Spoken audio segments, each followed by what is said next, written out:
Bedtime Reading. Frankenstein. Chapter 1.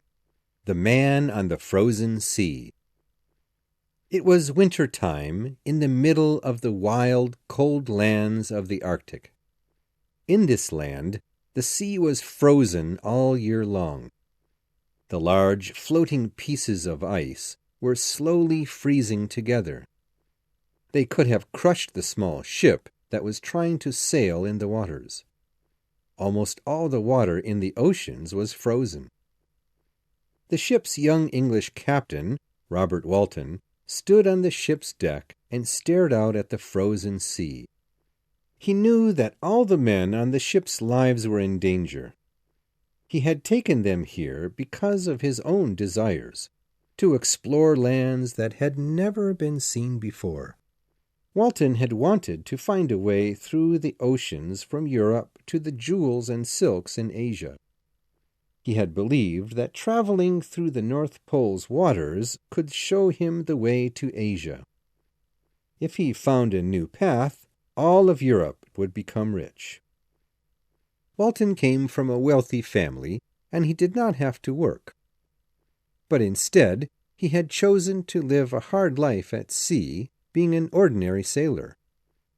He had experienced thirst, cold, hunger, and terrible weather to prepare himself for this great journey.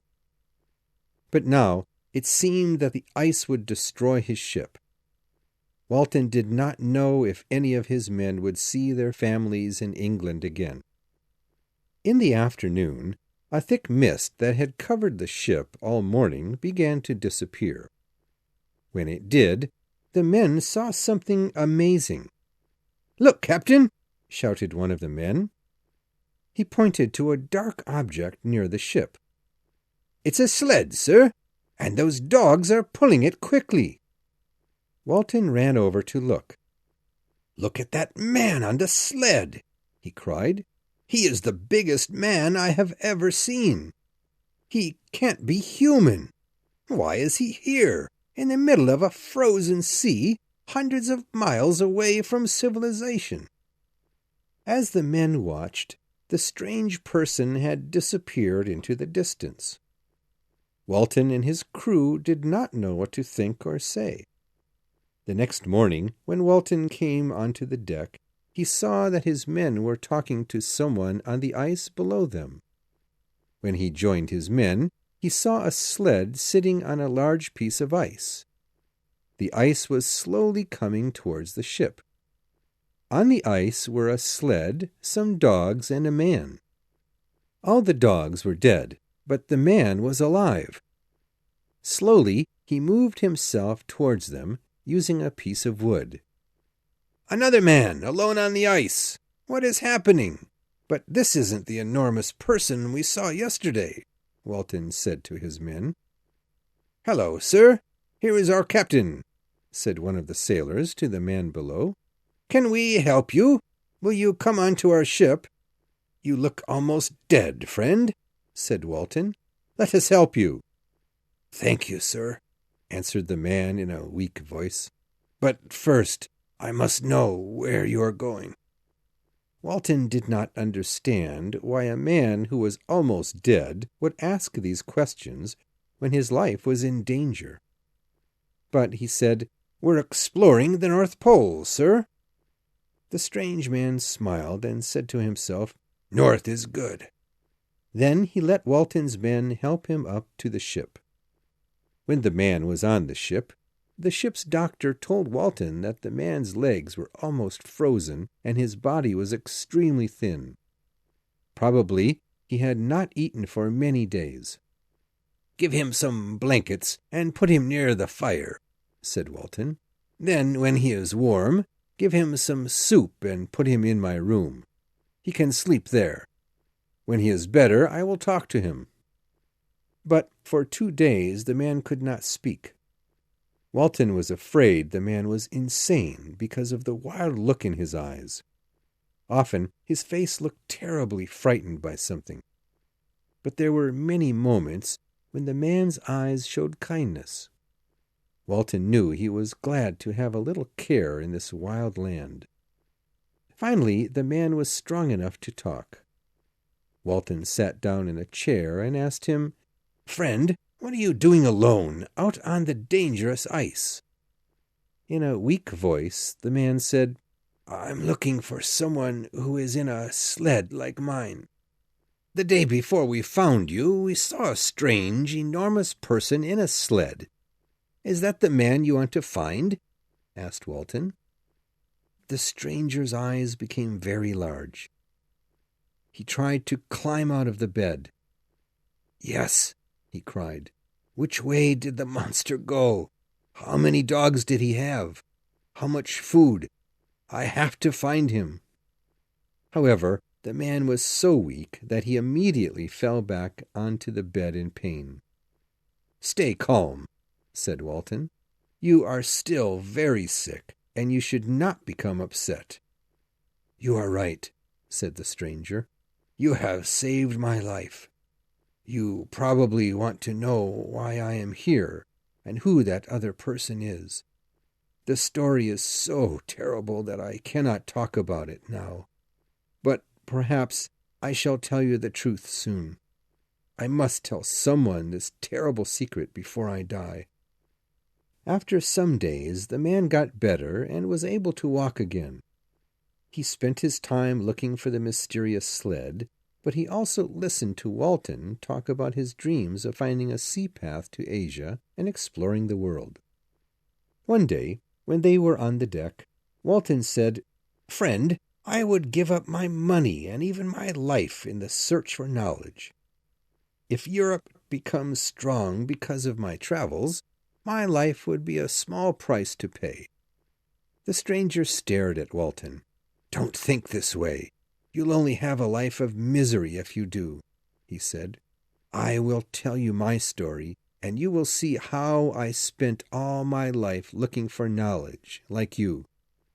I believed I was helping human beings through the study of science. But I only brought misery and death to everyone I loved, and I will die soon myself. Listen to my story, and don't let this happen to you." Walton did not know what to think. "Perhaps, if you tell me your story, I can help you, my friend." The man almost laughed.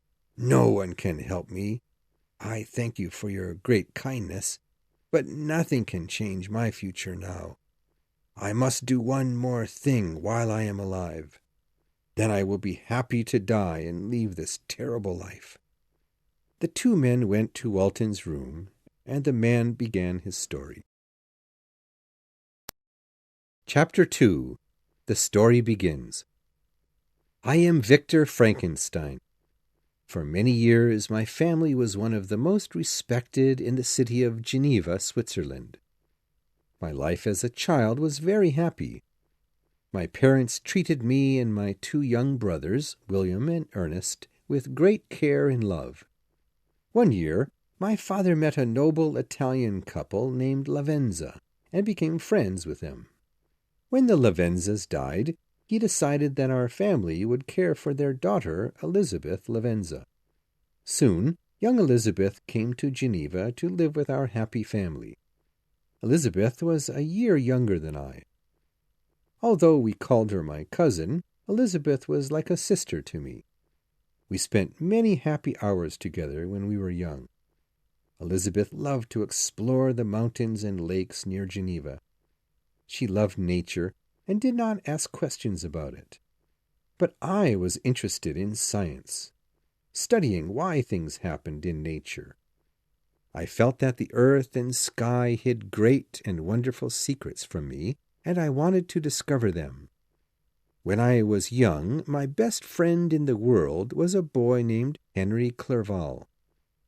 I felt that he would be my friend for life. Henry was a happy boy who enjoyed writing stories of brave soldiers. I always enjoyed listening to these adventures. Yes, what a happy childhood I had. It was too good to last forever. I had kind parents, a dear sister and friend, two happy little brothers, and the best friend in the world, Henry. I had everything in life, and then I destroyed it all. You see, Walton, my interest in science was too strong. I decided to find out the greatest secrets of nature. No one had ever studied these things before. But when I was 13 years old, my only interest in science was very good. I wanted to find a way to cure sicknesses forever. I only wanted to help people and stop them from dying. These childhood dreams of mine were so good and brave. When I was 15, something happened that made me become even more interested in the world of nature. There was a terrible storm in Geneva, and suddenly lightning hit an old tree near our house. In moments, the tree was on fire, and after an hour there were only small pieces of wood on the ground. I had never before seen anything destroyed so quickly. That night, I began to think about the amazing powers of electricity. As the years went by, I began to wonder if there were other, even more amazing ways I could use electricity. When I was 17 years old, I was getting ready to leave my home in Geneva to go to college. I was going to study at the University of Ingolstadt, a small school in Germany. All my ideas about electricity, nature, and science were still in my head. I was excited to learn more about them all. But then, the first tragedy of my life happened. Elizabeth had become seriously sick with a fever, and her life was in danger. My mother wanted to care for Elizabeth herself, although we told her it was not safe to do this. Within a few days, my mother also had the fever, and on the 4th day she was almost dead. As she lay in her bed, she asked all the family to come to her. She placed Elizabeth's hand in mine and said, "Elizabeth and Victor, take care of your father and your brothers. I can die peacefully if I know that one day you two will get married. Promise me this." Elizabeth and I looked at each other, and I promised to marry her in front of my mother. After my mother died, I didn't want to leave my family, but after a few weeks my father told me that I should go. Henry came to say goodbye to me. I was very sad to leave him. He wanted to go to college with me, but his father wouldn't allow it. He wanted Henry to stay in Geneva and join his business. As I told Henry and my family goodbye, I knew that for the first time in my life, I was going out to see the world alone. Chapter 3. I Discover a Great Secret. At the university, I immediately began to study science.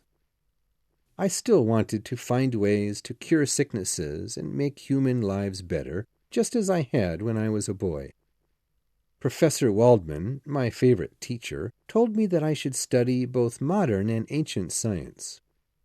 If you use your understanding of both kinds of science, he said, you can discover many things. You will understand how the human body works. "You are right, Professor," I said, "but I want to know more." In that moment I realized that I wanted to learn the great secrets of how the human body was created. Professor Waldman saw how excited I was, but he did not know what I really wanted to do. He told me, "Victor, I am happy with your ideas, and I believe that you will become a great scientist. I will give you all the help you need while you are here." During the next 2 years, Professor Waldman became my friend as well as my teacher. I read many books on science and went to many talks on the subject. I met with all the great scientists at my school. Soon, I created a workroom in my house and worked there every night until dawn. One day, Professor Waldman called me into his workroom. "Victor, your progress has been amazing these past 2 years," he said proudly. "Thank you, sir.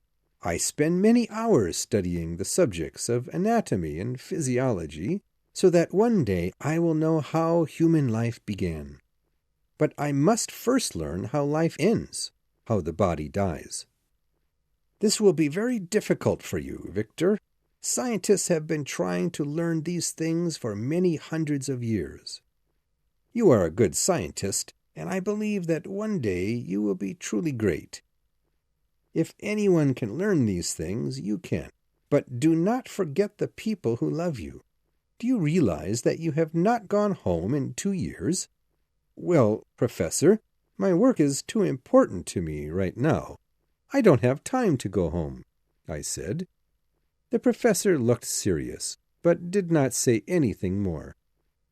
The next few months, I spent many nights in the church buildings where the dead bodies were kept, until they were put into the ground. I needed to know how death changed the human body in the days, weeks, and years after a person died. To learn these things, I visited graveyards on dark nights. I dug up dead bodies and studied them. Finally, after many months of study, an amazing idea came to me. In one moment, I suddenly understood not only how life turned into death, but also how death could be beaten and turned back into life. My thoughts and ideas excited me, but also frightened me, because they were so strange and new. I asked myself, why didn't great scientists of the old days learn these things? Instead, it is I, Victor, who has found the secret of all death and life. From that moment on, I began to work even harder. I slept and ate little. I had learned how life began, but now I was able to create life from things that were already dead. The joy I felt made me forget how hard my life had been and how much I missed my family. I could only think about my great discovery, which would make me famous. At this point in Frankenstein's story, Robert Walton interrupted. "Amazing," he said. "What is this great secret to creating life? Are you about to tell me?" Frankenstein shook his head. "I will not do that, Walton. Listen to the rest of my story. You have saved my life, and because of this, I can never share that knowledge with you.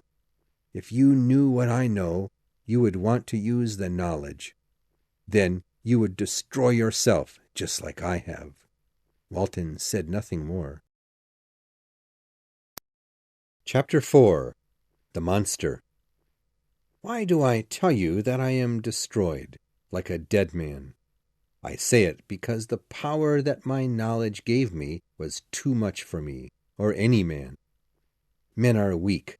We are not strong like the gods. I asked myself some questions. I knew how to create life, but what kind of monster should I make? Did I want to create a simple animal monster or a person like myself? Soon, my head was full of wild dreams and ideas. I believed that nothing could stop me, and that I could do anything I wanted.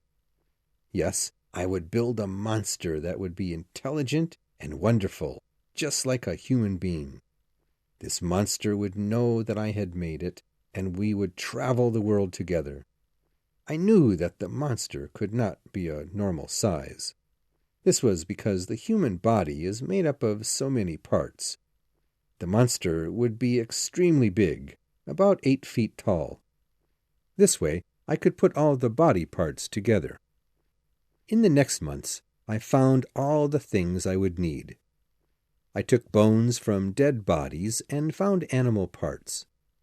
Then I found whole bodies that I dug up from the graveyard near the church. It was summer when I began my work on the monster. Night after night, for more than a year, I would not stop my work. I forgot to eat and slept little.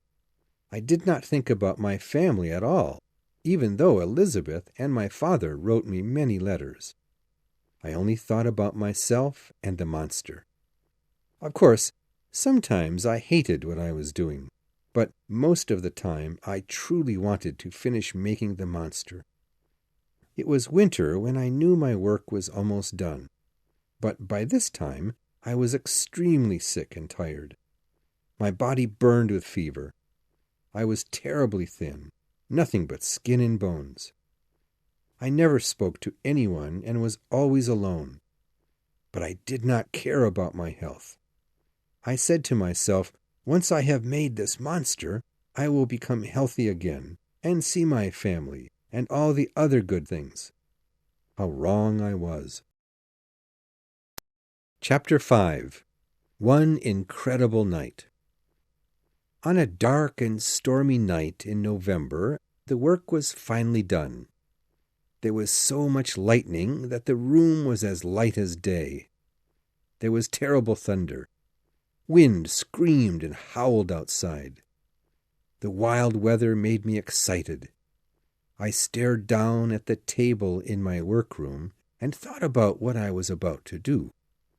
On the table was an enormous monster waiting to be given life. I touched the monster with my special tools. Because of the lightning, there was much electricity in the air. This electricity brought the monster to life. As I used my tools, the thunder and lightning were terrible. I screamed, "I command you to live! Live! Live!" Slowly the monster's eyes opened. They were ugly and yellow like a snake's eyes.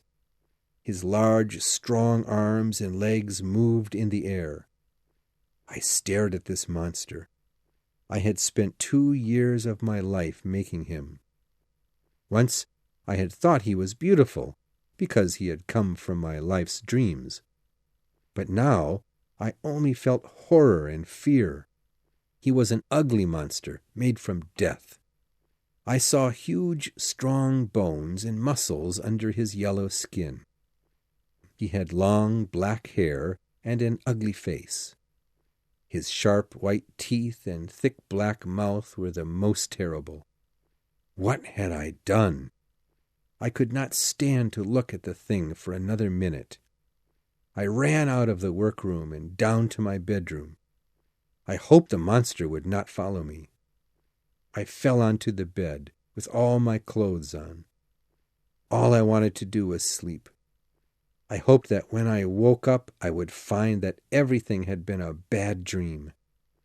When I finally fell asleep, I had terrible dreams about the monster, Elizabeth, and my mother. Suddenly I woke up. I had the feeling that something was watching me. The light of the moon came through the bedroom window. As my eyes opened, I saw the monster standing next to my bed. His black mouth moved and he gave me a terrible, ugly smile. He said some things that I did not understand in a voice like death. Then his hand moved to touch me. Screaming, I jumped out of my bed and ran out of the apartment.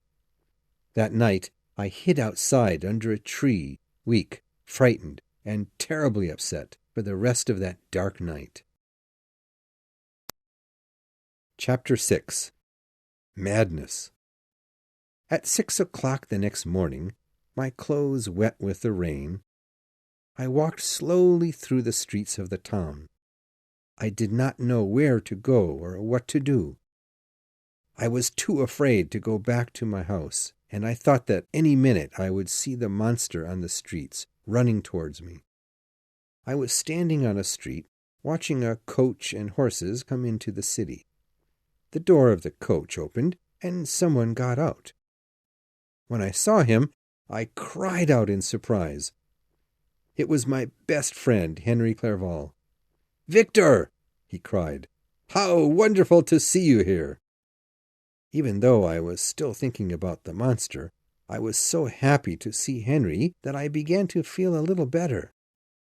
"Somehow I will make things better," I said to myself as we walked down the street towards my house. Henry told me why he had come. My father finally agreed that I should study and see the world, instead of just working for him all the time. So now I can go to the university. "Henry, this is wonderful," I told him. "It will be good to have you here with me. Do you have any news of my family? How are they? Your father, Elizabeth, and your brothers are all well, but they have not heard from you in a long time. They are worried, Victor." You should write them." He stopped walking and looked at me. "Now that I see you, I am worried too. You are too thin and pale. You look sick." "Don't worry, I'm not sick," I said. "I have been working on something, but it's over now. I can finally rest." When I saw my apartment, I felt terribly afraid again. What if the monster was still in my bedroom? What if it tried to hurt Henry and me? What would Henry think if he saw the monster? I ran up the stairs ahead of my friend. As I opened the door to my apartment, my heart stopped. But thank God the monster was not there. I let Henry come inside.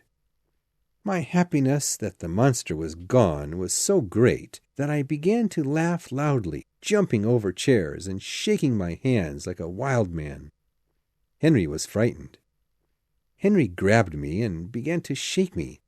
"Victor, stop it! What is wrong? You really are sick. What is it?" My body began to shake. My tired brain thought it saw the monster walking into the room. "He is the cause!" I shouted, pointing to the door. Of course, nothing was really there. "Henry, save me!" Henry tried to throw me onto the bed, but I thought it was the monster trying to hurt me. I fought Henry, hitting him until I fell down on the floor, screaming. I do not remember anything more after that. How frightened Henry was to see me acting this way. But I did not know this because for many months I was terribly sick. Henry never told my family because he knew my father and Elizabeth would worry. My friend took care of me himself for many days, and no one has ever done anything more kind and brave. During my sickness, I talked in my sleep many times. I would talk about the monster and how much I hated and feared it. Henry did not pay attention when I said these things. He thought it was only my sick mind that caused me to talk in this way. After more than 5 months, I truly felt better. My body was healed and my mind was better. Slowly, I was becoming the same person Henry had always known. Of course, he still did not know what I had done. I knew that I owed him my life and health, and I could not believe what a wonderful friend he was. Dear Henry, how can I ever thank you? You have spent so many months taking care of me when you might have been going to school. Your dream has been to study for many years now. How can I repay you? Victor, just take care of your health and get well. And will you please go and see your family? One day, I took Henry to my school, where he met my professors and some of the other students. When we met my favorite teacher, Professor Waldman, he told Henry, "Victor is the best student at this university. What a wonderful scientist he is. We are very proud of him." The professor meant to make me happy after my long sickness, but I felt miserable. Because I, the university's best student, had created a terrible monster. Henry saw the look on my face when the professor talked about me. He did not ask me what was wrong, but instead began to talk of other things. I felt a little better. I loved Henry like a brother, and I deeply wanted to ask someone what to do. But I knew I could never tell him what I had done. If I did so, he would feel the pain and fear that I felt. Soon, I decided to stop my study of science. It had brought too much struggle and horror into my life. I could not even go into my workroom and use my tools. Henry saw my pain, but, like a good friend, he never asked me questions. However, I decided to stay in school and study Oriental languages with Henry, because I did not want to go home and do nothing. Together, we spent a happy year studying new languages. We read the beautiful, strange books of Persian writers. We took long walks in the forests around the town of Ingolstadt. Often we would leave school for many days. sleeping in strange houses and towns. With time, I became a happy person again. I was able to forget the monster and my sickness as if it had all been a bad dream. Chapter 7. A Murder Occurs. It was a beautiful morning in May. Henry and I had just come back from a long walk in the country. On the table in our house there was a letter from my father. I wondered what he was writing about, because I was going to visit my family soon, after many years away. Can't he wait until he sees me to talk to me about it? I thought. Quickly I opened the letter and read these words. Geneva, May 12th. My son, it is with great sadness and pain that I tell you, you must come home now. But first, I must tell you what has happened here. Sit down in a chair before you read my next words. Your little brother William is dead. My happy young boy has been murdered. Victor, I will not try to comfort you. I will only tell you what happened. Last Thursday in the evening, your two brothers, Elizabeth and I, went for a walk in the forest of Plain Palais. You loved to run and play here when you were a child. On that evening, William and Ernst were far away from Elizabeth and I playing games. It began to get dark, and Elizabeth and I sat down to wait for the boys. Soon, Ernest came to us and asked if we had seen William. Ernest told us that William had gone to hide, but he had not returned. Immediately, Elizabeth and I began to look for William, but we had not found him after 3 hours of searching. Elizabeth ran home to tell the servants to look for William around the house. At 5 o'clock in the morning, I finally found him. His cold, dead body was lying on the grass, and there were black finger marks on his throat. I carried him home and put him on his bed. When Elizabeth ran into the room and saw him, she screamed out, "Oh, my God, I have killed my darling William!" and she fainted onto the floor. When we woke her up, she told me that yesterday William had asked to wear Elizabeth's necklace. The necklace was a beautiful gold one. Elizabeth couldn't say no to William, but when she saw William's body, there was no necklace around his neck. Elizabeth thought someone had killed William because they wanted the necklace. We have not found the murderer yet. Elizabeth blames herself for William's death and cannot stop crying. We need you to come home, Victor, not to find the killer, but to comfort our sad hearts. Your loving father, Alphonse Frankenstein. I threw the letter across the room, covered my face with my hands, and began to cry. Henry ran into the room and asked me, "My dear friend, what has happened?" I couldn't speak. I could only point to the letter lying on the floor. As Henry read the letter, he cried out in pain, and tears fell from his eyes. Chapter 8. The Figure in the Woods. I left for Geneva that day. It was a sad, horrible journey. All I thought about was my sweet little brother and the pain my family must be feeling. They had lost my mother and now William so soon. But as I came near to Geneva, I became afraid. When I arrived at the gates of the city, it was very late. In my sadness, I had forgotten that people could not enter the gates after 10 o'clock at night. I decided to find a room for the night at an inn on Lake Geneva. I could not sleep, so I found a boat and sailed across the lake. The Plain Palais forest, where William had died, was on the other side of the lake. For some reason, I wanted to see the place where my brother had been killed. Maybe there will be a clue there, I thought. Close by, I could see a storm in the mountains. By the time I had reached the forest, rain had begun to fall.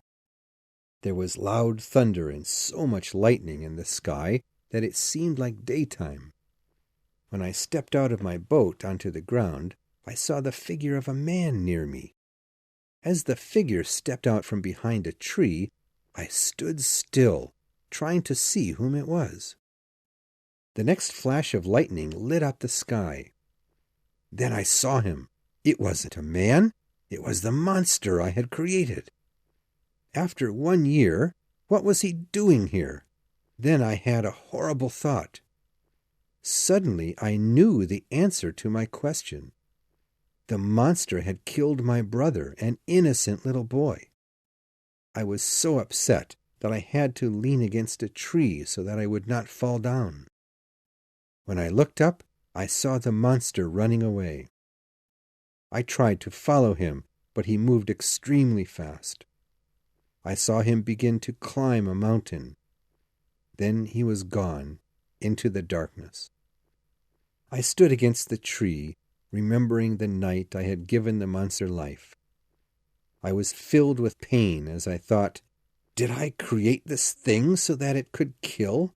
What other terrible things has it done? Oh, my God! I ran through the forest all night looking for the creature. When morning came, I went to my father's house. I thought about telling the police my story. Perhaps they could find the monster. But what story would I tell them? Could I really say that I, a young student, had created a horrible monster from dead human bodies? Could I tell them I had seen that same monster in the woods last night? The police would never believe me. Besides, who would believe such a strange tale from a man who had spent many months sick and almost insane? I knew that if someone tried to tell me this kind of story, I would not have believed it. I would think he was sick. And no one could stop or kill a monster that was as large and strong as this one. I had no answers, so I said nothing. Chapter 9. Searching for a Killer. When I arrived at my father's house, it was early in the morning. Quietly, I told the servants not to wake my family because they needed to rest. I went to the library and looked at the painting of my dear mother on the wall. A painting of William was next to it. I held my sweet brother's picture to my heart and began to cry. At that moment, my brother Ernest ran into the library. We threw our arms around each other and began to cry. After a little while, I asked how Elizabeth and my father were feeling. I asked how my father and Elizabeth were bearing up. Father is hiding his sadness and anger from us. But Elizabeth has been miserable. She had blamed herself for William's death, but now we have found the real killer. Before I had time to think, I cried out, "You have found the killer? That is impossible. I saw him last night on the mountain, and he was still free." Luckily for me, my brother only said, "I don't know what you mean, Victor. We have found the killer, and it has only made us unhappier. It was our servant girl, Justine, who killed William." "Justine?" I gasped. "But I know what you are thinking. We didn't believe it at first. Elizabeth still doesn't believe Justine is the killer. And truthfully, the facts are very strange. Another servant found Elizabeth's necklace in Justine's pocket. The servant did not talk to us first, but went to the police immediately. Then the police came and arrested Justine. Her trial is tomorrow." "Ernest, I know she's innocent," I cried. "I promise you, I know who the real killer is." Ernest could not ask me any more questions because at that moment my father and Elizabeth came into the room. My father told me the rest of the story. "We don't want to believe that Justine is the killer because she has worked for our family for many years. She loved your mother and William. I hope that this terrible thing is not true. But we can do nothing. We must wait and see what the judges say." Elizabeth waited until my father had finished speaking, and then she said to me, "Darling, you must find a way to prove that Justine is not the killer. Justine could never kill anyone, and she has cared for William since he was a baby." Chapter 10. The Second Victim. The next day I went to the courthouse with Elizabeth, Ernest, and my father. More than anything, I wanted to scream out that I had killed my brother, so that Justine would not be punished. And if you think about it, this was the truth. But I knew that everyone would think I was crazy. I had not even been in Geneva at the time of the murder. Ernest had told me that there was no real proof that Justine had killed William. That day, the police took Justine into the courtroom, and she began to tell her story. She said that when Elizabeth told her William was lost, she ran to the forest to try and find him. After many hours, she tried to go home, but the city gates were closed. Justine had to sleep in a barn near the gates. She was so tired that she fell asleep in a few minutes. Justine promised all the people in the room that she did not know why the necklace, which had been on William's neck, was in the pocket of her dress. She told us many times that the real killer must have put it there. "But who is he?" she asked the people in the room. "I do not have any enemies, and if a person killed William just to have the necklace, why did the killer then leave it in my pocket?" Elizabeth stood up and told the judges that Justine was a good, wonderful girl. She asked the judges to let her go, but I saw the angry look on the judges' faces. They already thought she was the killer. Then I heard Justine suddenly confess that she was the killer. I did not know why she said so. I ran out of the courtroom. I could not listen to any more talk. I had made the monster that had done this thing. In a way, I was the killer. A short while later, Elizabeth and my father came out. Their faces were white, and my father looked 100 years older.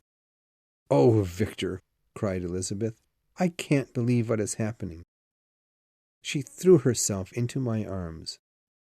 I hated myself so much at that moment that I did not want to touch her. First, Justine told us she was innocent. Now she tells us that she killed William, my father shouted. "No," I cried. "I won't believe this." Just then, a man came out and said to Elizabeth, "Miss Lavenza, the killer asks to talk to you." Elizabeth turned to me. "Victor, I must talk to her, even if she is the killer. I can't go in alone. Please come with me." I did not want to see Justine, but I could not say no. Justine was sitting in a locked room. Her hands were tied, and she was praying. When she saw us, she cried bitterly. "Justine, how could you lie to us? I never thought you could kill anyone. But you told them you had done it." "Oh, Miss Elizabeth, I did tell them I was the killer," cried Justine. "But it is all a lie. They told me I had to confess because they were going to blame me anyway. They said if I didn't confess the crime, I wouldn't go to heaven, but I didn't do it. I could not die with you thinking I had killed our dear, sweet child." Justine stared out of the window. "I've told you the truth, and now I can die peacefully. You know, and God knows, I am innocent." Elizabeth ran and put her arms around Justine, and both women began to cry. I could say nothing to comfort them. Elizabeth and I spent many hours talking to the judges, but it did no good. Early the next morning, Justine was hung as a killer. Now 2 people had died because of my terrible monster, William and Justine. I don't want to live any more, I told myself. Killing myself may be the answer, but I cannot hurt Elizabeth, Ernest, and my father even more. Most important of all, I did not know if the monster would try to hurt my family again. I needed to watch and protect them. I promised myself, one day I shall find this monster and look him in the face.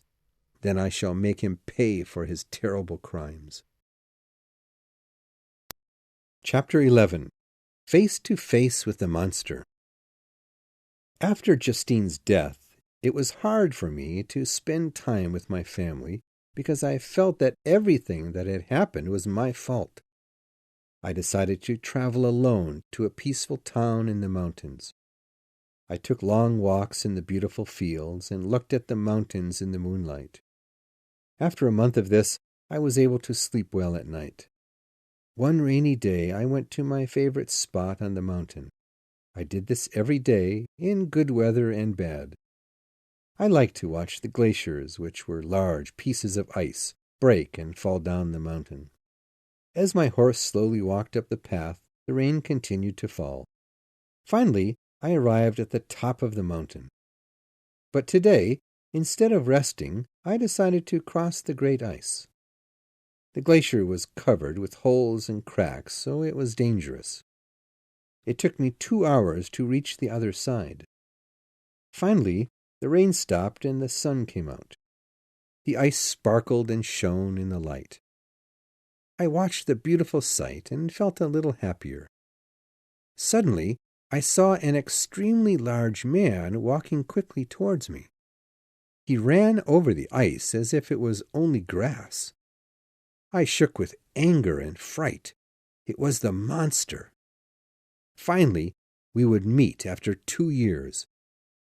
At that moment, I knew that I would not turn and run away from him. I had to stay and fight him until one of us died, if I could. It was the only way to end the fear and pain in my life. "You monster!" I shouted. "Go to hell! I wish I could kill you and bring back the 2 people you killed from heaven." "I am not surprised that you say these things, Dr. Frankenstein. I thought you would," the monster said calmly. "After all, people hate ugly things, and I am ugly. But this is your fault, because you created me this way." Where had the monster learned to speak so well? I could not believe what I was hearing. But I did not stop to think, because I could not control my anger any more. I ran and tried to hit his awful yellow face with my hands. But the monster was too quick and strong. He grabbed my arm and said, "Calm yourself, Creator. I expect you to listen to my story before you try to attack me again. Remember, you made me larger and stronger than you." "I won't listen. I don't want to hear anything you have to say." The monster looked into my eyes. I shook with fear, a feeling I did not understand. "How can I make you understand, Victor Frankenstein? It is true that you have suffered. But this is nothing when you understand how I have suffered. I am miserable and alone, hated by all people. This is all because of you. Monster, say no more. I hate myself for having made you." "Then you must listen to what I have to say. Then, if you still want to kill me, you can try, if you can. Just remember, it was you who made me. Please, I beg you, go away. I can't look at you a minute longer," I cried. I turned my back to him and put my hands over my face. "Then don't look at me. Please, Dr. Frankenstein. Just listen to my story and hear what I have to ask you. If you do what I ask, I promise you I will leave you in peace." Even though I was afraid, when I listened to the monster's deep voice, I felt that I wanted to know more about him. I turned around and said, "I will listen." Then come with me. I know of a shelter on that mountain where we can talk." He turned and walked quickly across the ice. I followed slowly behind him. When I arrived at the shelter, the monster was inside making a fire. I sat down next to the fire and listened as the monster began to talk. Chapter 12. The Monster Speaks. "When you first gave me life, I was like a small baby. I could not speak, but I could smell, hear, taste, feel, and see. I was frightened by everything I saw around me. I tried to go to you for help, like a child goes to his father. I could not speak to you, so you did not know what I wanted.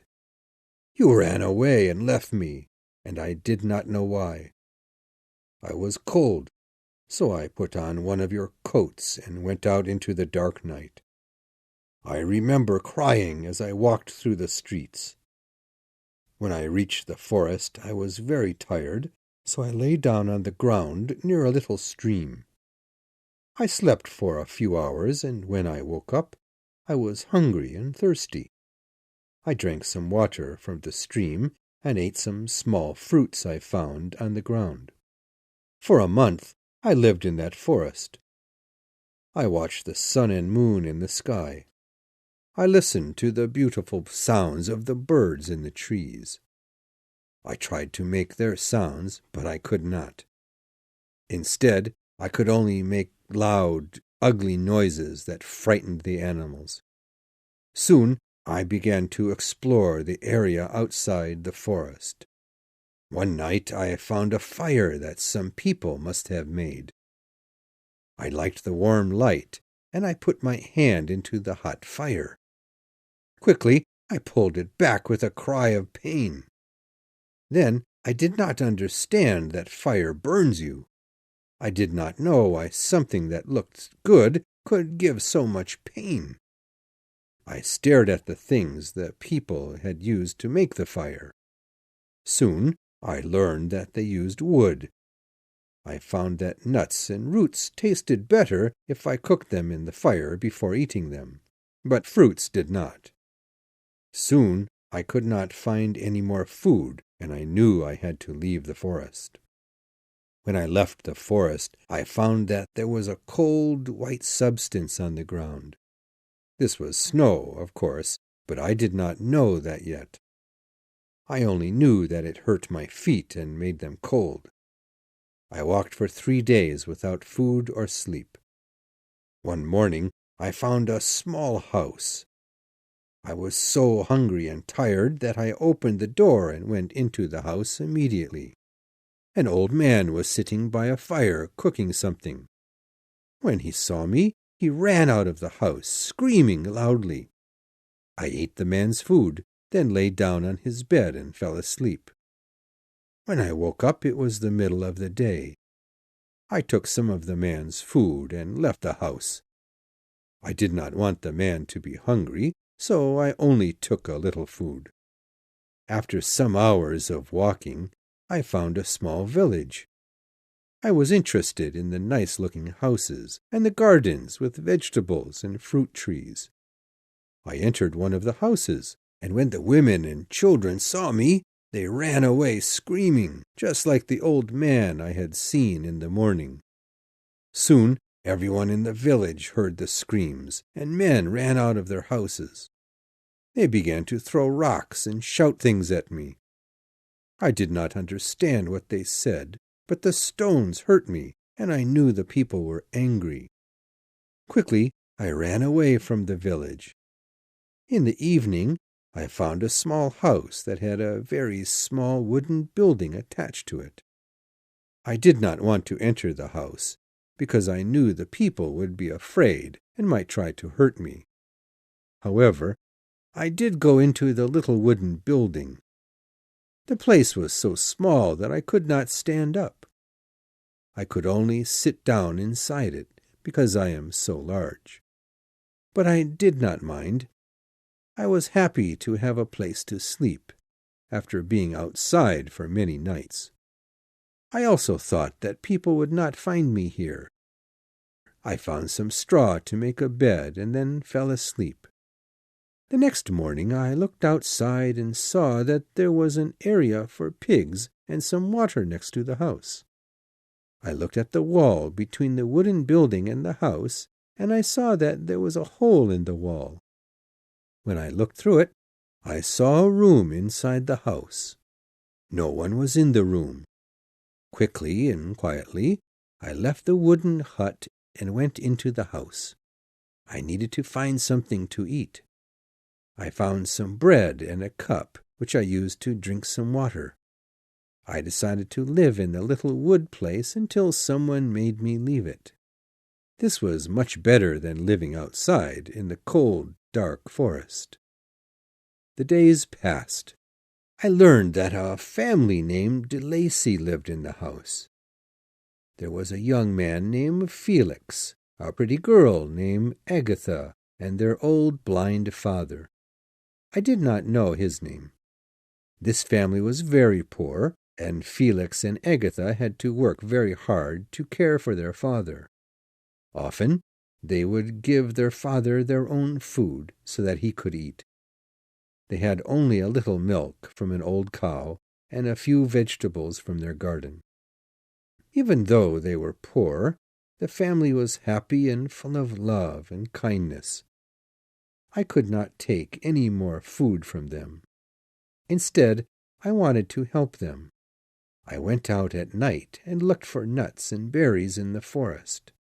I also cut wood for the family using Felix's tools. When the family found these gifts, they were so happy that I also became happy. I was very surprised to see that the people used fire inside their house.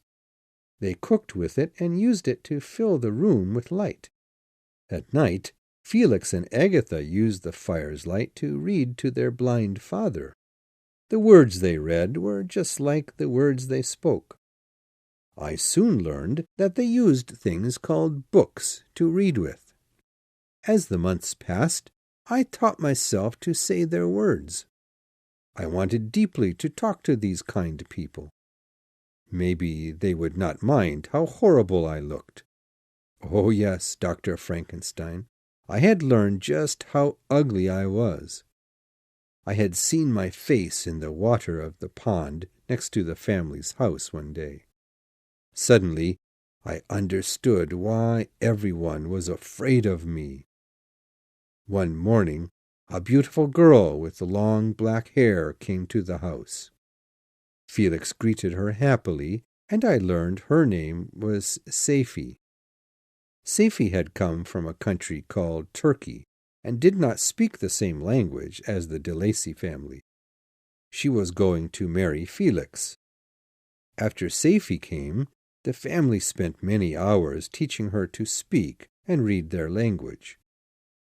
Through the holes in the wall, I listened to them talk and learned to speak many of their words.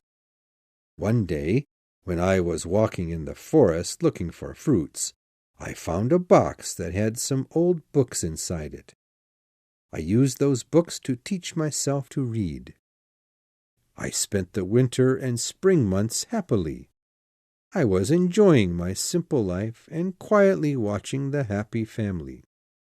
Because I had lived with them for so long and done things to help them, I felt connected to them, even if they did not know I was there.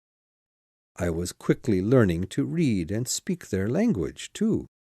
But what good were these words when I had no one to speak them with? Would I ever have friends?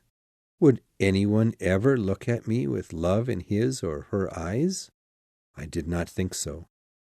Even you, Victor Frankenstein, ran away from me, and I thought of you as my father. As I thought about my lonely life more, I began to feel angry towards you. You will remember I told you that on the first night of my life, I took one of your coats with me when I left your house. I found your notebook in the coat pocket. At first I did not understand the words inside the notebook, because I could not read. But after I learned to read, I read all about your work and your thoughts before you began to create me. I learned how frightened you were when you saw my ugly body for the first time. Frankenstein, why did you make me so ugly that even you hated me and were afraid of me?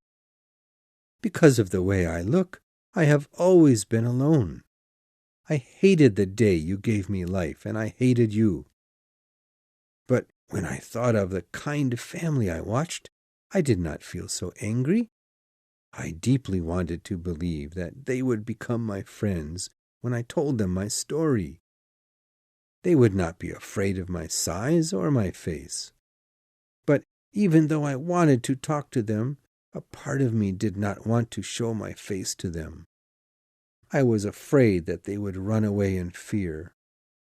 By this time, I had lived in the little wooden house for 1 year. Finally, I decided to try and meet the family. I decided to try and enter their house when Felix, Agatha, and Safie were away. The old blind man would be alone. Since he could not see me, he probably would not be afraid of me. When the others came back, they would see that their father liked me. Maybe then they would like me too. One morning the young people went to the village. I knew that now was my chance. I left the little wooden house, walked up to their door, and knocked. I was terribly afraid of what would happen next. DeLacy called, "Come in." I took a deep breath and opened the door.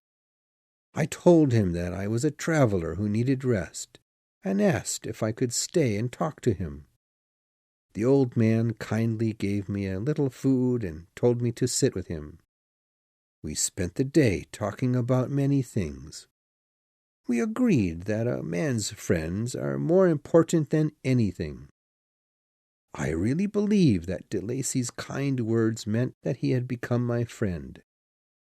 I fell on my knees and held his hand when the door opened suddenly. The horrible things that happened next are still painful for me to remember. The young people saw me, and Safie ran out of the door, screaming. Agatha turned white and fell to the ground. Felix jumped at me and pulled me away from his father. "Oh God, what are you?" he shouted. "Father, I will save you from this horrible monster."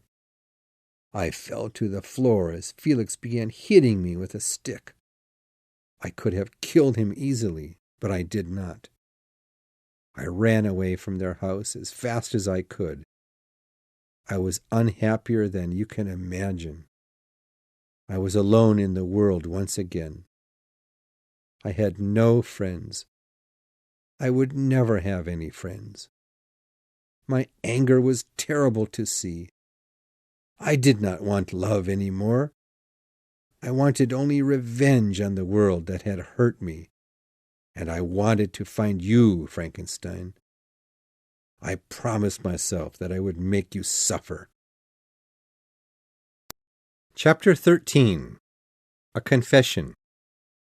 I began to look for you. I knew that you lived in a place called Geneva, because I had listened to the geography lessons that Felix taught Safie. I knew which way I had to travel to find the city. You understand, Frankenstein, that at this time my heart was filled with hate. You gave me a body, a mind, and feelings. Then you left me alone in the world to be feared and hated by everyone, and I know that you hate me the most of all. I truly believed you were evil, and I still think God will punish you for the terrible thing you have done to me.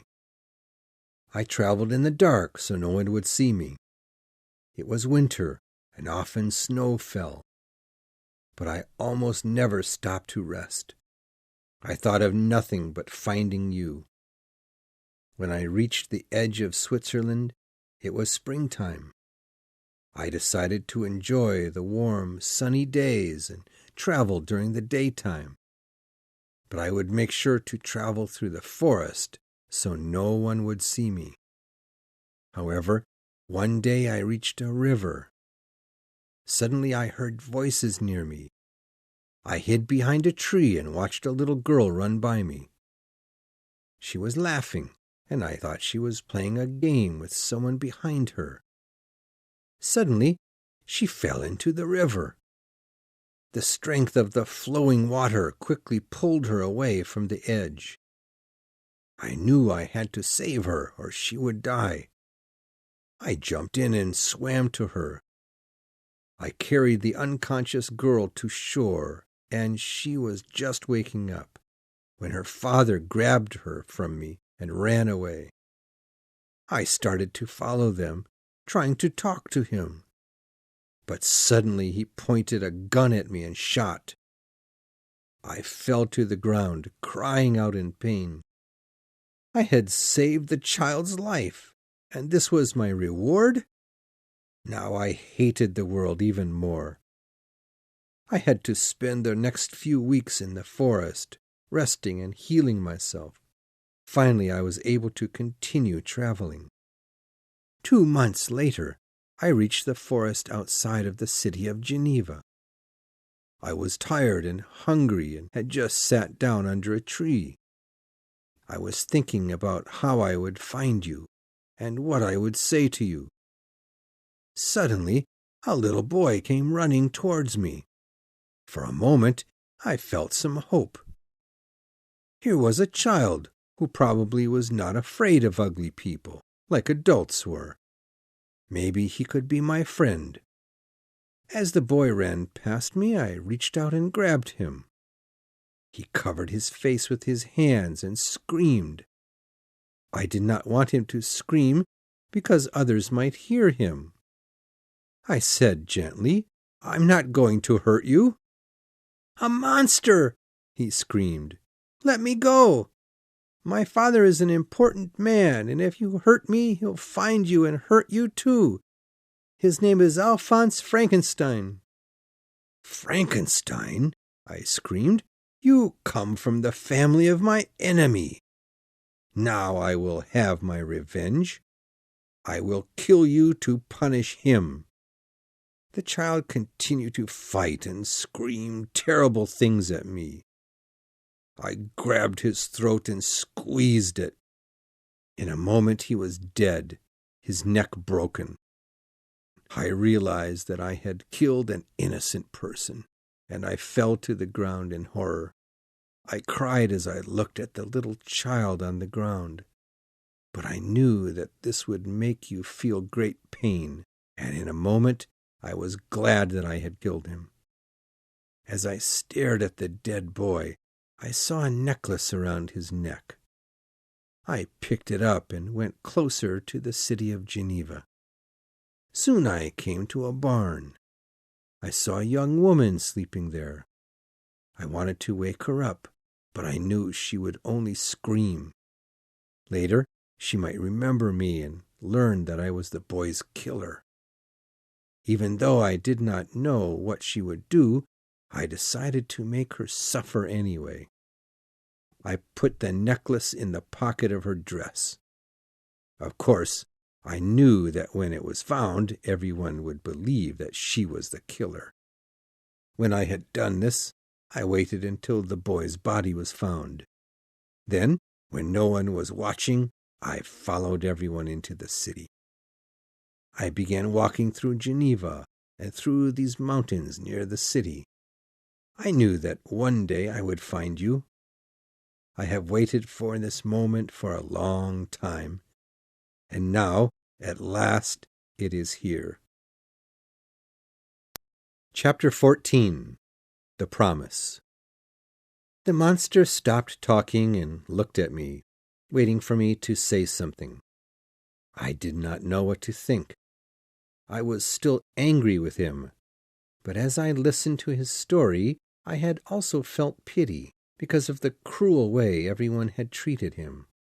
I felt that I should help him in some way.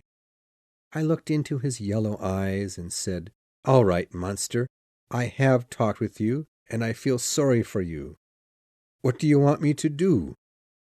I want you to make me a friend, one who will not be afraid of my ugly face and body, one who will understand me and like me.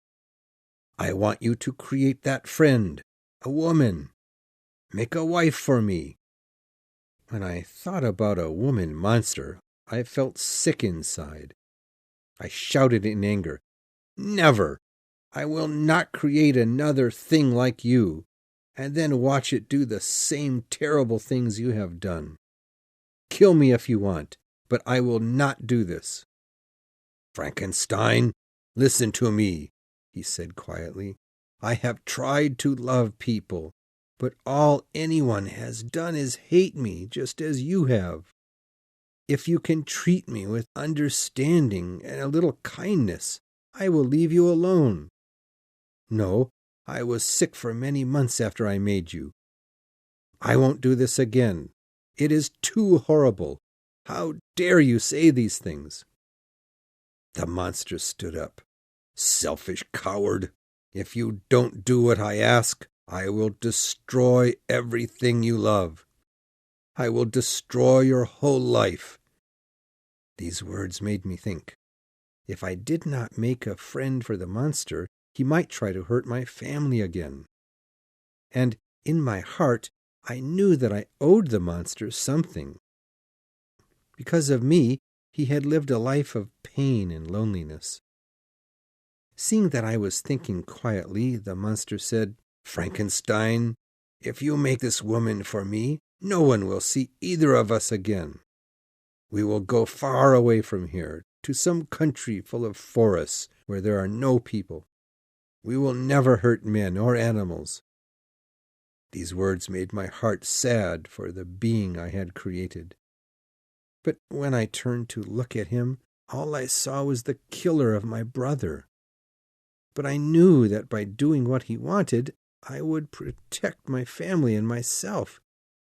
I had seen that when the monster was angry, he could do terrible things. Finally, I said, "I will do what you want. But you must promise me that as soon as I have made this monster woman, you will leave Europe forever. If you don't, I will kill you." The monster stared at me and did not say anything for a minute. "How would you kill me, Victor Frankenstein? I am much stronger than you. But I promise you that you will never see me again if you do what I want. Thank you. Now, begin this work immediately. I will be watching you all the time, and when I see that you are done, I will come and meet my wife." Before I could say anything, the monster left the shelter. I watched him walk down the mountain. Soon he had disappeared. It was evening when I left the mountain. I was crying bitterly, and I hated myself again. But I would do this terrible thing.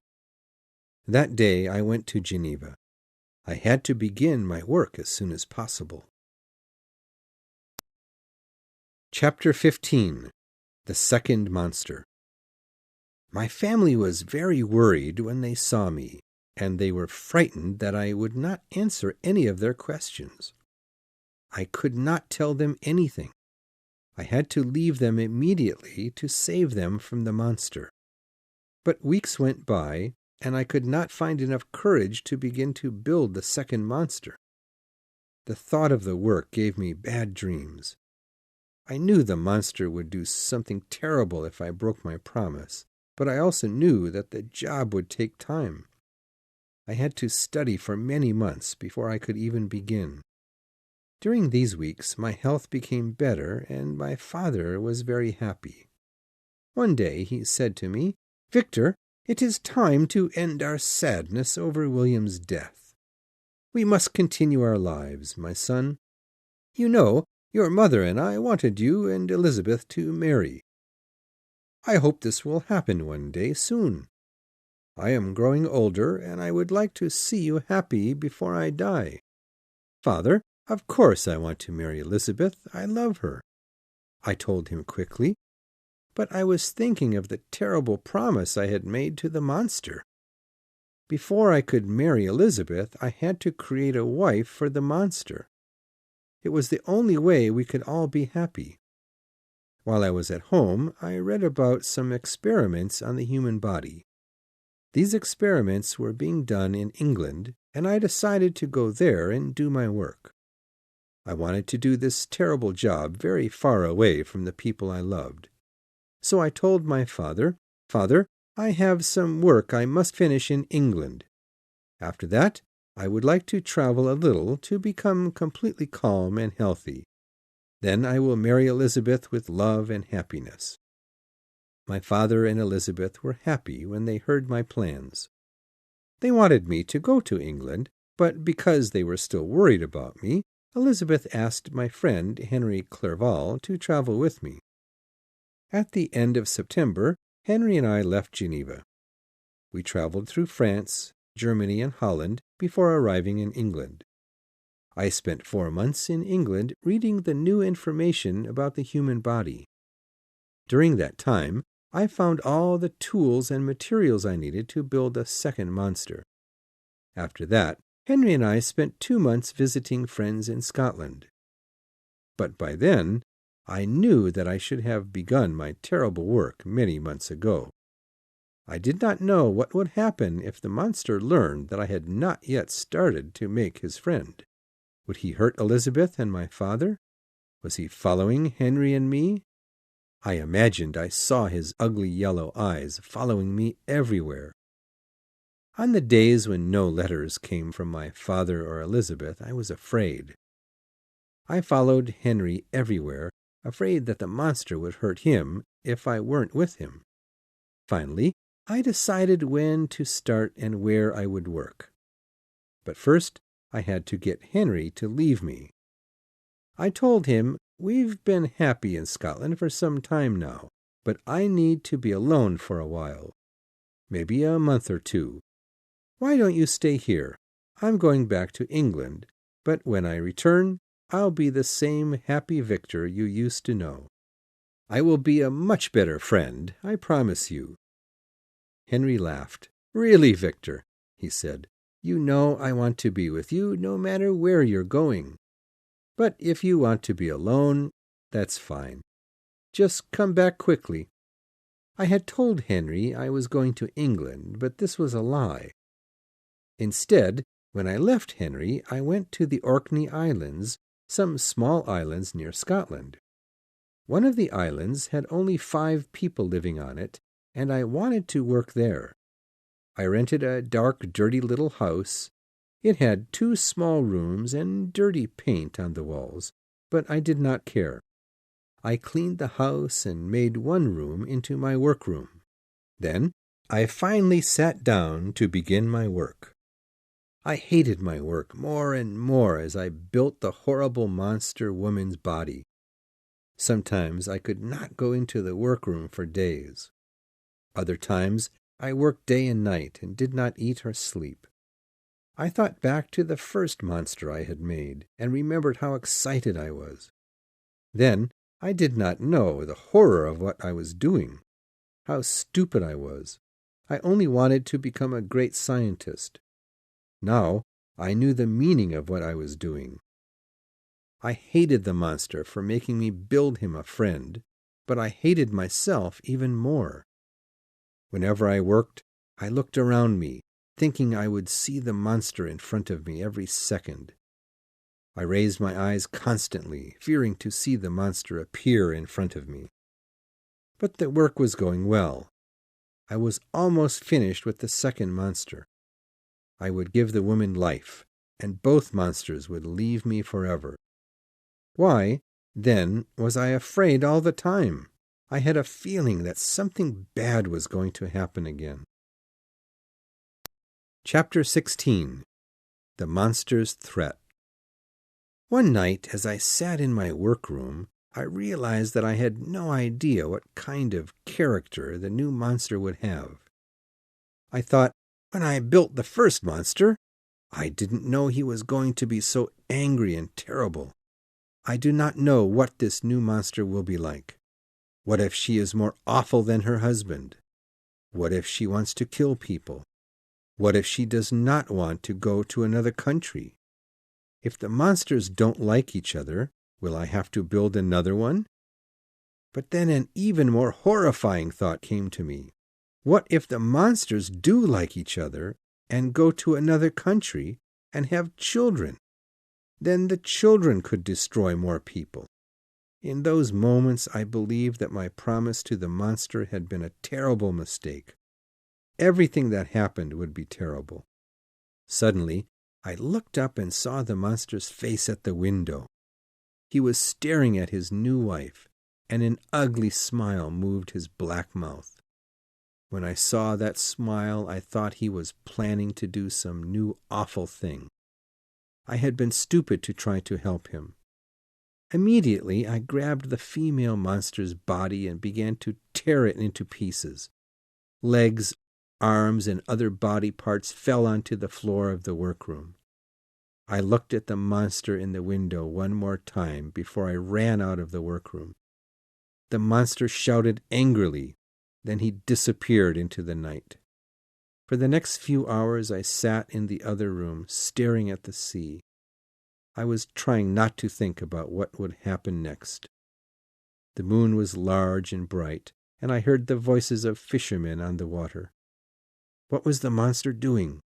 Suddenly I saw a boat coming quickly towards the shore. When it arrived, I saw the monster jump out of the boat and walk up the path to my house. I wanted to run, but I could not move.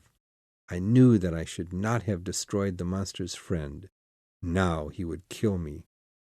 I began to tremble again, knowing that the monster was coming. I wanted to run, but I was frozen to my chair. Moments later, the door opened and the monster came in. "Why did you break your promise, Frankenstein?" he cried. "Why did you destroy my hopes after all this time?" I could not look at him. "Leave me alone!" I screamed.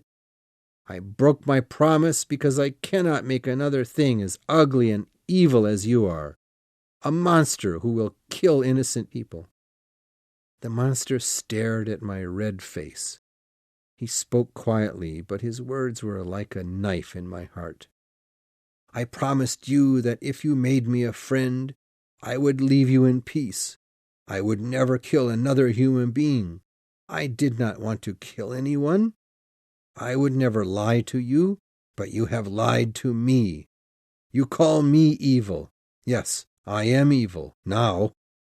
And I am more powerful than you, Frankenstein, my creator." I was too angry to be afraid. "Yes, you are more powerful than me, but I'm not afraid of you," I yelled, waving a knife in the air. His yellow eyes burned with fire. He said, "As long as I live, you will be miserable. I will have my revenge on you. This is my only reason for living." Get out, you evil thing!" I screamed. Now the monster had evil in his voice. "Yes, I am evil, but you are more evil than I, because of what you have done. I'll go, but remember, I'll always be with you. I'll be with you on the night of your marriage to sweet Elizabeth. Won't she be sad?" And he laughed a horrible laugh. I jumped at him, trying to cut him with the knife, but he was too quick and ran out of the house. Moments later, he was in his boat and moving across the water. I stood on the edge of the water, hearing the monster's words again in my head. I was filled with anger as I heard his words again in my mind. "I will be with you on your wedding night." So he was going to kill me on my wedding night. I was not afraid for myself, but I couldn't bring this pain and fear to Elizabeth. She truly loved me. Tears fell down my face. I told myself I would not let the monster kill me without a long and terrible fight. Chapter 17. More Deaths and Sadness. The next morning I left the island to find Henry. I knew he wanted to see me and continue traveling. We had planned to go to more places in Europe together before I married Elizabeth, so after washing and packing away all my instruments, I gathered the body parts of the second monster and put them in a large box. Looking at the body parts made me sick. Then I put some large rocks in the box to make it sink into the water. I stayed in the small house until night came, and then put the box in a little boat. I took the boat a few miles away from the land, and then threw it into the water when a cloud hit the moon. As the box sank into the water, I felt a little better. At least no one would ever know what I had done on the island. Soon the beautiful night and the gentle moving of the boat in the water made me fall asleep. I slept for many hours. When I woke up, it was late in the morning. A strong wind was blowing. I realized that while I was sleeping, the wind had taken my boat far out into the Atlantic Ocean, away from land. I did not know where I was. Hours passed, and I became very hungry and thirsty. I knew that if I did not find land, I could drown or starve to death. As it got dark, I saw some land to the south. Quickly, I traveled towards the lights I saw in the distance. When I put the boat onto the beach, some people came up to me and stared at me. They did not ask to help me, which was surprising. I was dirty, tired, and hungry. They only looked at me and talked to each other. I did not understand their actions, but I asked them, "Friends, could you tell me where I am?" The people said nothing to me, only stared at me angrily. "What is wrong here? I did not expect English people to treat strangers in this way," I told them. "I don't know anything about how the English treat strangers," said one man, "and I don't care. You're in Ireland now, and we Irish hate criminals." "Criminals? What do you mean? I haven't done anything wrong," I cried. "Well, I don't know about that. You'd better come with me to see Mr. Kerwin, the leader of our town. A man was killed here last night, and he will want to talk to you." I was upset and angry, but I knew I could make them see that I hadn't killed anyone. I followed the people to Mr. Kerwin's house. The town's leader was a kindly old man who asked the fishermen to tell their story before letting me talk. The fisherman said, "Well, sir, I was out in my boat last night, and when the wind began to blow, we went back to the land. When we were arriving, I saw something floating in the water. By the light of the moon, I saw that it was the body of a young man. His body was still warm, and I didn't know if he was dead or unconscious. I dragged him to the beach and tried to wake him up, but it was too late. He was dead. At first, I thought that the poor man had drowned in the water. But then I saw the black finger marks on his neck, and I knew he had been strangled to death. His neck was broken. When the man told us of the finger marks on the dead man's neck, I began to shake. This was the same way William had died. My blood was cold inside my body. The town leader looked at me and then said, "You were found on the beach with a boat, and we do not know who you are. You must come with me to see the body." Mr. Kerwin probably wanted to see what I might say or do if I saw the body. He had seen me become upset when I heard of the throat marks. So I followed the leader to the village's inn. We went into an empty room. In the middle of the room there was a coffin. Then came the horrible moment.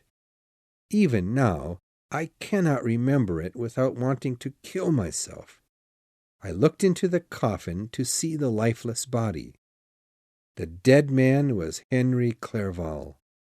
I threw myself on his cold, dead body. I shouted and cried out, "Now 3 people have died because of me. How many more people will that evil monster kill? Oh, Henry, my best friend. He should have killed me instead." I could not continue speaking. I fell down on the floor unconscious. Chapter 18. In Prison. For the next 2 months I was in prison. I was sick with fever and almost died. Later, when I was better, Mr. Kerwin told me that no one could understand the strange, horrible things I said in my sleep. They believed I was crazy. Over and over again I cried out that I had murdered William, Henry, and Justine. I kept asking people around me to help me destroy the monster. Often I screamed that I saw his yellow eyes watching me and felt his fingers around my neck. When the fever left me and I woke up, I saw that I was in a dark, dirty room. An old woman was sleeping in a chair next to my bed. "Who are you, old woman?" I asked, waking her. "I'm here to help you get well," she said loudly. "But I don't know why you would want to get well. Not when you'll spend the rest of your life in prison, or worse, you killer." I turned away from this unkind woman. No one cared about someone they believed was a killer. However, I learned that Mr. Kerwin had sent doctors and nurses to heal me during my sickness. This was very kind, and I wondered if he thought I was a criminal. One day, when I was lying in bed, Mr. Kerwin came into my prison room. He asked, "Is there anything you need?" I looked into his eyes. They were blue and kind-looking. I said, "Sir, thank you, but only death can make me happy now. I do not want to live any more. From the papers we found in your pocket, I learned who you are and about your family in Geneva. They are a fine family, aren't they?" I was afraid when Mr. Kerwin began to talk about my family. "No," I cried. "Has anything happened to them? Are my father and Elizabeth all right?" "Your family is well," Mr. Kerwin told me. He smiled a little and then said, "And there is someone here to see you." I must have been very sick, because I thought that the monster had come to tell me about how he had killed Henry. I put my hands over my eyes and shouted, "No, no, don't let him in! Don't let him touch me!" Mr. Kerwin clearly did not know what to think. He said, "All right, but I thought that you would want to see your father." "Wait, my father has come to see me?" I said. "Yes, he's right here." Mr. Kerwin opened the door, and my father came into the room. I thanked God when I learned that he, Elizabeth, and my brother Ernest were all well. He did not stay long on his first visit because I was so weak. During the next month, my father was able to prove to Mr. Kerwin and the other people that I was not in Ireland at the time of Henry's death. He did this by talking to the people in the Orkney Islands, where I had been working on the monster. Immediately, the judges decided that I was not the killer, and they let me go. Now, I knew I had to return to Geneva to protect the few loved ones I had left. I had to kill the monster I had created. He had already ruined my life. I knew I would never be happy again. I would pretend I was happy for Elizabeth and my father, but I would really be miserable. But I had to kill him. My strength was gone, and my body was skin and bones. But I was so determined to go back to Geneva that my father finally agreed. My father had heard some of the things I had said in my sleep while I was sick. He did not understand why I blamed myself for William, Justine, and Henry's deaths. "My dear son," he told me, "you are not responsible for these terrible deaths. Do not say such things again. Elizabeth and I love you, and we want you to rest and get well." I wanted to kill myself at that moment, but I said nothing. My father would never know what kind of son he had. Chapter 19. A Joyous Wedding. On the day that I left Ireland, I received a letter from Elizabeth. In the letter, Elizabeth said that she still loved me, but she was not sure how I felt. She had not spent any time with me in many years. She had waited all these years to marry me, but if I did not want to marry her, I did not have to.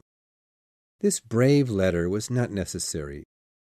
I still loved Elizabeth, and more than anything else, I wanted her to be my wife. But I remembered the monster's horrible words. "I will be with you on the night of your marriage to sweet Elizabeth." I thought to myself, if the monster wants to try and kill me on my wedding night, all right. We will fight until one of us is dead. If the monster wins, I'll have peace because I'll be dead. But if I kill him, I'll be a free man. I was going to marry Elizabeth, and I decided to tell her the story of the monster after we were married. I did not want to tell her, but she was going to be my wife. I believed that I should not keep secrets from her, because I loved her. I only hoped that when Elizabeth heard the story, she would not hate her husband. As soon as my father and I arrived in Geneva, we started to plan the wedding. When I told Elizabeth that I still loved her and wanted to marry her, she was happy. "But, Victor," she said, "do you really want to get married now? You have been so sick and have seemed unhappy for a long time now. I can wait for you to become better." I told her that I had been sad and that something was worrying me.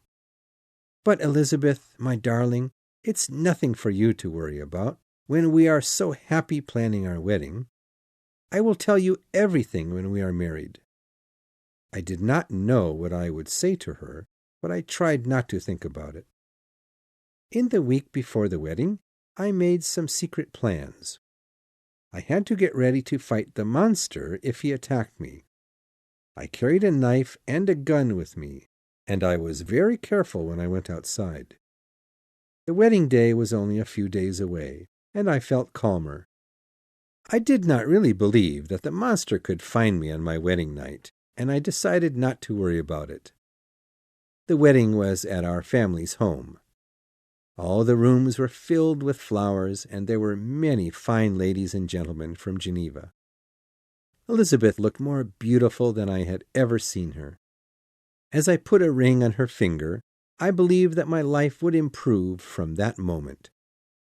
We decided to spend our wedding holiday at a house in northern Italy that had belonged to Elizabeth's family. But first we would spend our wedding night in the town of Evian on Lake Geneva. It was a beautiful summer day, and we were traveling across the clear blue lake in a little boat. We would spend our wedding night in a beautiful hotel in Evian.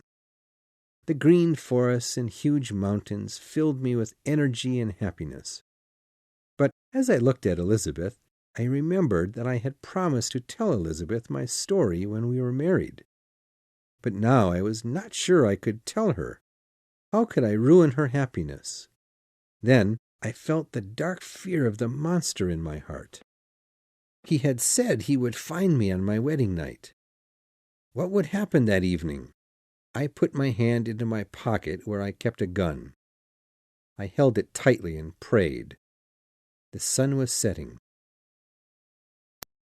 Chapter 20. The Wedding Night. It was raining that night. Elizabeth and I watched the rain and wind from the window of our hotel room. The dark, loud storm made me afraid, because I had always seen the monster on dark, rainy nights like this. I kept touching the gun inside my pocket. Elizabeth quietly watched the look on my face and the fear in my eyes. Finally, she asked me, "My dear Victor, what are you afraid of? We are married now, and I am so happy." "Don't worry, darling. It's only the storm. I don't like the weather. Once morning comes, everything will be all right," I said nervously. I could see Elizabeth did not believe me. "Victor, what did you want to tell me? You said after we were married you would tell me what was worrying you." I tried hard to act normal. I said, "Really, my dear, nothing is wrong. Why don't you go and lie down for a while? It has been a long day. I will be with you soon. I'm going out for some fresh air." I had realized that if the monster and I were to meet each other that night, Elizabeth could not be there. When I left our room, I ran through the hotel and looked outside for the monster. I looked everywhere for him, but I could not find him. I wondered if I had escaped the monster, when suddenly I heard screaming. It was coming from our room.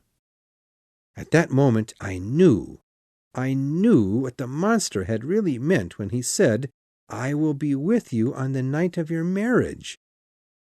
How could I have been so stupid? Crying out, I ran back to our room and opened the door, but it was too late. My wife was lying on the floor. Elizabeth was not moving, and I knew she was dead. Her mouth was opened in a scream, and her eyes had a terrible look of fear. I felt the blood leave my body, and I fell to the floor unconscious. When I woke up, I took Elizabeth in my arms and placed her gently on the bed. She looked as if she was asleep, but the black finger marks were on her neck. She had died in the same way as the others. Suddenly, I heard a noise and looked up. The monster's face was in the open window, and he was staring at me. He smiled a horrible smile and pointed to Elizabeth's body. "I have had my revenge, Frankenstein, my creator," he said. "Sweet Elizabeth is dead, like everyone else. I have destroyed your life as you have destroyed mine." Screaming in rage, I took the gun out of my pocket and tried to shoot him, but he ran towards the lake and jumped into the water, laughing. People had heard the sound of my gun, and they ran into the room. When they saw Elizabeth's body, they cried out in horror. I told them that someone had killed her while I was out of the room. We all ran outside and looked for the killer in the woods, but after many hours we could not find the murderer. The monster was gone. I was in such pain that I could not think. I returned to my room and sat on the bed, looking at the beautiful Elizabeth. I had not protected her from the monster because I was too busy thinking about my own safety. Now she was dead. I wondered if the monster was going to hurt my father and Ernest. They were the only family I had left. I had to return to Geneva immediately. Chapter 21. The Last Fight. The news of Elizabeth's death destroyed my father. He had loved Elizabeth like a daughter, and when I told him that she was dead, he could not believe it. He could not stand the deaths of so many loved ones. A few days after my return to Geneva, my father died in his bed. The doctors told Ernest and I that it was a heart attack, but I believe he died of sadness. I could not stand any more pain.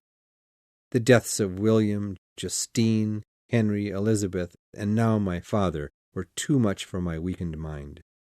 I went completely mad and spent many months locked up in a hospital. When the doctors at the hospital decided to let me go, I wanted revenge on the monster more than ever.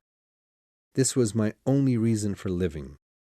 I wanted revenge on the monster, and I would have it. I would make him suffer for ruining my life. I would kill him. Then I would probably die myself. I knew I had only one choice. No one could help me find this monster, even if they believed my story.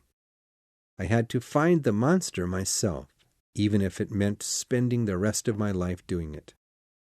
As I got ready to leave Geneva, I asked myself, but where should I go? That monster could be anywhere in the world now. How will I find him? One evening, a few weeks after I left the hospital, I was walking through the city. I arrived at the graveyard where William, Elizabeth, and my father were buried.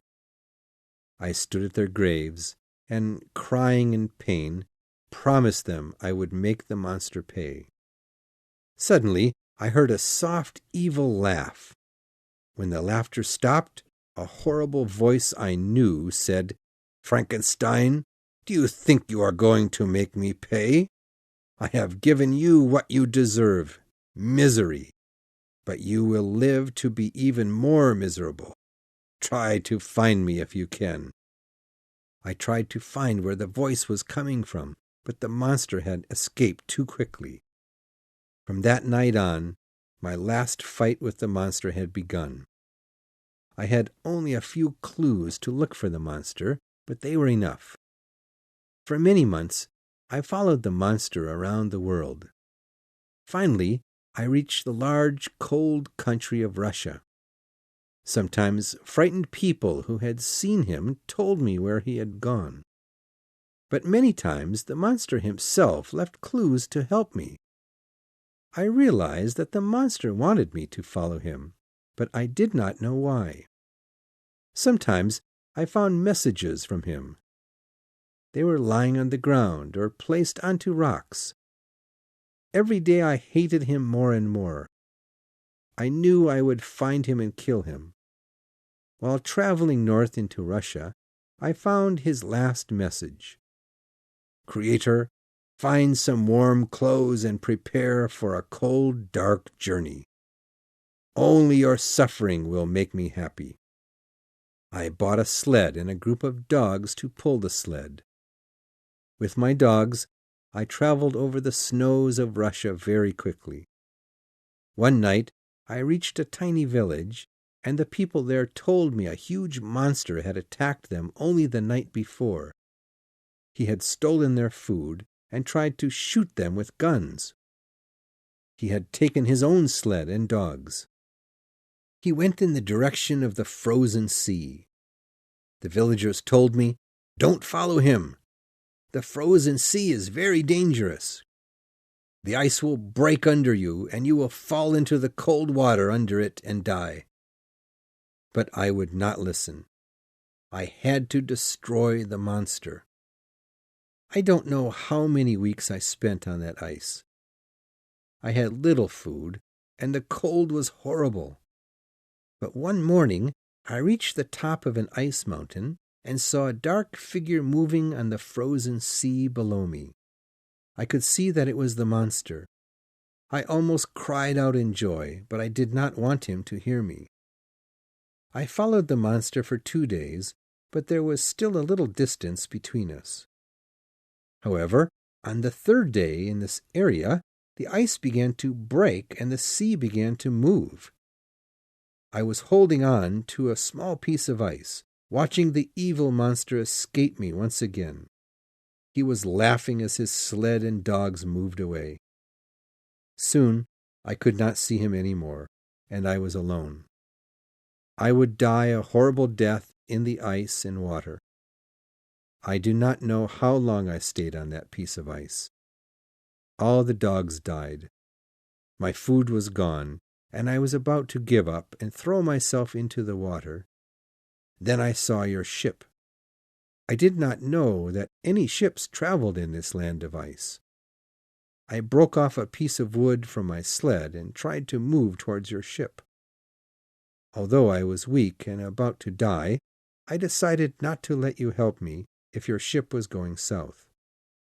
You see, I couldn't let anything stop me from finding the monster. But you and your men were heading north, so I let you save my life. And that is the end of my story. Although I am still weak from my travels, I will continue to look for the monster. I only hope that I live long enough. Now, I must ask you something. Please, Captain, help me. If I die before I find him, please find him and kill him for me. But don't listen to anything he says. The monster is smart, and he may try and make you feel sorry for him. Do not trust him. He is evil. Just kill him. Chapter 22. Peace at Last. Victor Frankenstein's story was finished. Robert Walton was amazed, but he did not know what to think of Victor Frankenstein. He was a brilliant scientist, but he had accidentally caused the deaths of his family. He had created a new life, but then he had left his being to suffer alone. Walton felt very sorry for Victor, but he did not really understand him. Still, he wanted to know one more thing. "Frankenstein, he asked. "Please, I really want to know how exactly you built this creature. Tell me the secret." "Are you crazy, Robert Walton? Haven't you listened to my story? If I tell you, you might try to create another monster, like the one that is near us now. Another horrible, evil thing. No, no one will ever know the secret. It will die with me." "But he wasn't evil at first," Walton thought to himself, but he did not say anything. He knew he could never create another monster. Weeks went by, but the ship was still trapped in the ice. Walton was afraid that the ship would never be able to leave. If the ice got bigger and harder, it would destroy the ship and they would all die. Victor became weaker and weaker every day. He could not leave his bed. Then one day the men heard a loud cracking sound. The solid sea of ice was cracking because the weather was getting warmer. The ship could move in the water. They were free. They could return to England. Everyone shouted for joy. The captain went to his room and told Victor that the ship could travel at last. "Please, don't return yet," Victor said desperately in a weak voice. "Help me find my enemy first." Walton said, "Frankenstein, I am sorry, but I will not put my men's lives in danger so that you can find this monster. And you are too weak to find him. Please try to understand." "Then go if you must," said Victor, "and thank you for everything you have done, but I can't go with you. I must kill the monster." Victor tried to lift his white, thin body out of the bed, but he cried out in pain and fell back unconscious. When he woke up, Victor could hardly breathe or speak. When the doctor saw Victor, he told Walton the sad news. "He has only a few hours to live, sir. His heart and body are too sick. I cannot help him. I'm sorry." Robert sat in his room and stared at the dying man on the bed. He was sleeping peacefully. After some time, Victor's eyes opened, and he whispered, "Robert, are you there? I cannot see you. Come closer to me. I have something to say before I die." Walton ran over and sat next to Victor. "Walton, I do not hate the monster any more. All these years, a little voice in my heart told me that I was to blame for the monster's becoming angry and terrible. I left him alone, and I should have taught him, like a father teaches his child.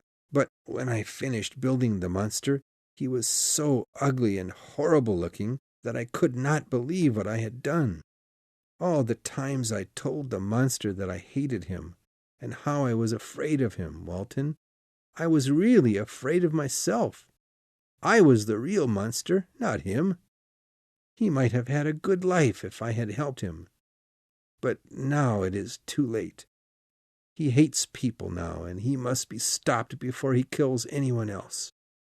Please, if you see him, kill him. Do not kill him because he is ugly or because he has killed people. Kill him because then he will also have peace." Then Frankenstein said something amazing. "Monster, if you are watching me, I forgive you for killing my family, and I am sorry." With that, Victor held the hand of his last friend on earth. His mouth formed a soft, gentle smile, and his eyes closed forever. That night, Walton was standing on the ship's deck, looking at the beautiful moon and stars. He was thinking about Victor. Suddenly, he heard a strange voice. It was coming from the room where Victor's body lay.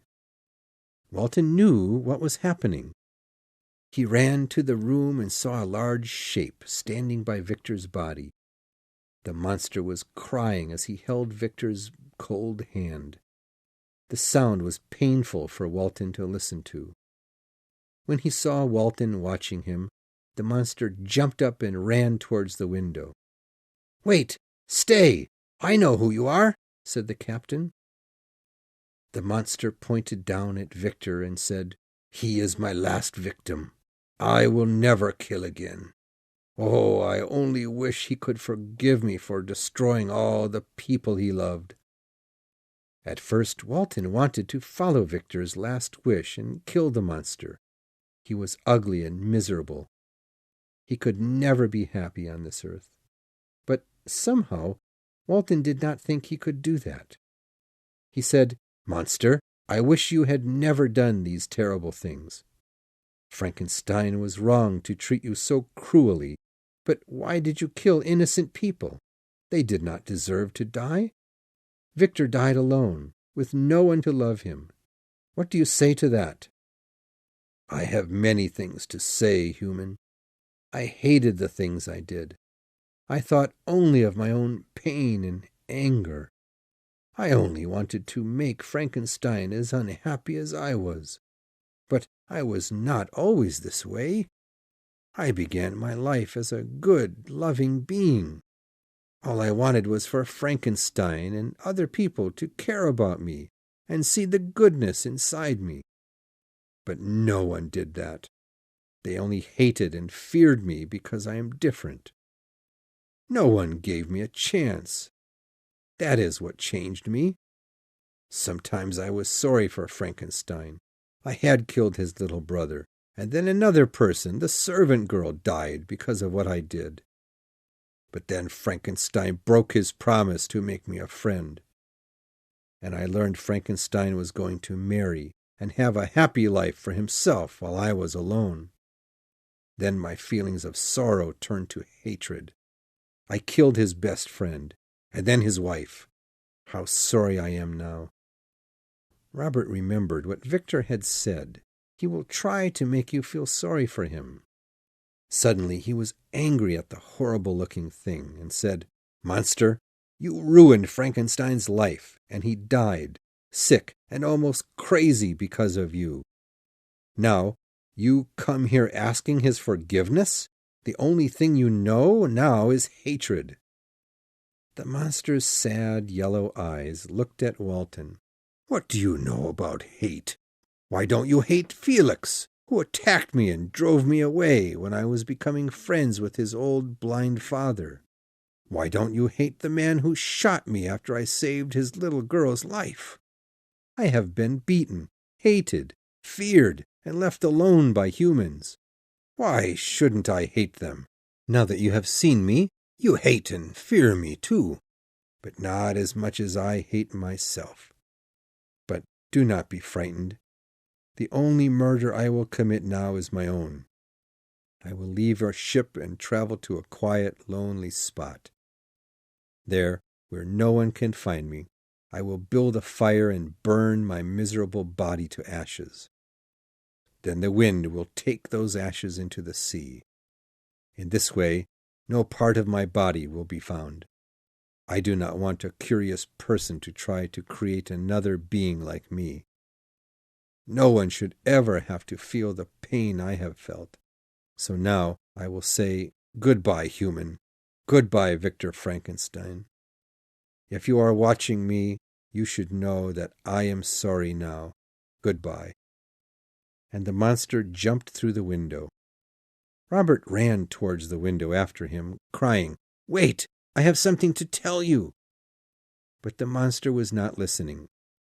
Walton had wanted to tell the monster that Frankenstein had understood and forgiven him before he died. But it was too late. The monster was already on a raft, traveling quickly over the water. He was crying loudly. In moments the monster was far away, lost in the darkness.